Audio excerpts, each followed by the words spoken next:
Hi, welcome to week one of the Summer Confidence Challenge. I'm Katrina Beatty from Parenting Anxious Children, and the reason I decided to develop this challenge is because in the work that I do with parents and in the work that I do with my own children, something that I keep noticing is that we tend to want to go straight to banishing anxiety and getting rid of anxiety, but actually what we're often missing is this really important first step of building children's sense of competence, capability, confidence, and independence. And one thing that I notice in parents that I work with and myself is that when we have a child who maybe lacks confidence or is prone to anxiety, we are tending to do too much for them and solve too many problems for them. So that's how this challenge came about. So this is week one of 6 short videos that you will get access to one a week through the summer holidays, so that hopefully your children build that inner confidence that I am talking about.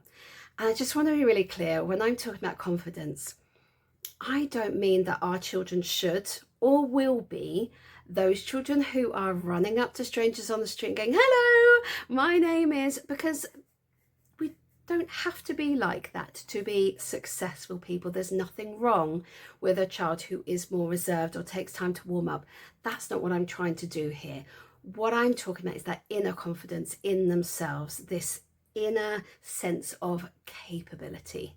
So in week one, we're going to start quite simple, because one of the things I notice with parents of anxious or unconfident children is that we are tending to do too many things for these children that they actually are perfectly capable of doing. And we tend to do these things by default. Now, there's a lot of reasons why we might be doing that, and they're all valid reasons, but one of them is that we maybe over time, because they lack confidence or because they are anxious, we do tend to see them as a bit less capable than other children. But I've also noticed, and I totally understand this, that often the reason that we are doing more things by default for these children is that often there's a younger child, a younger sibling, for example, and it's just easier to do these things for everybody. And if I'm honest, another thing I noticed is that parents tend to do a lot of things by default because it's quicker, it's easier, and it is less messy than getting our children to do these things for themselves. But this week, I'm going to challenge you to be really intentional about that.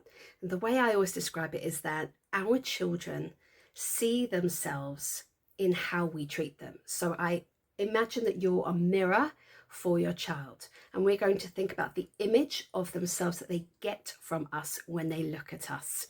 So we're going to deliberately step back this week and do less things by default for them. Now, to be really clear, I am not saying stop doing anything to help your children, and I'm not saying force them to do these things themselves or refuse to help them. But we tend to automatically do a lot of things.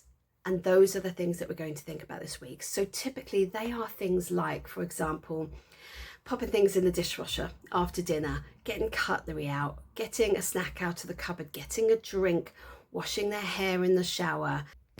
Maybe it's choosing clothes or packing a bag when they're going out for the day in the summer holidays. Those types of things are quicker and easier if we do them. But we are going to deliberately pay attention this week to those things that we are automatically doing, and we're going to stop just doing them by default. We're going to give this space in between to our children, and we're going to present with this sense of assumed competence from them.